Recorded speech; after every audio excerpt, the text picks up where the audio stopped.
big fire will never happen without a spark.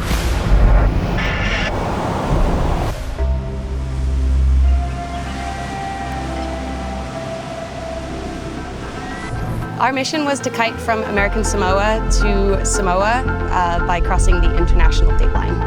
Weather is always unpredictable, of course, but in these islands, I would say it's even more unpredictable. It has changed quite a lot. I think it is quite obvious. Samoa is a very small, isolated place, and we are surrounded by sea, by the ocean. And we are prone to all sorts of meteorological hazards.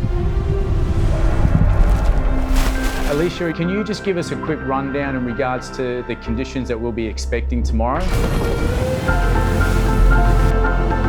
Olivia? You're crossing the international date line in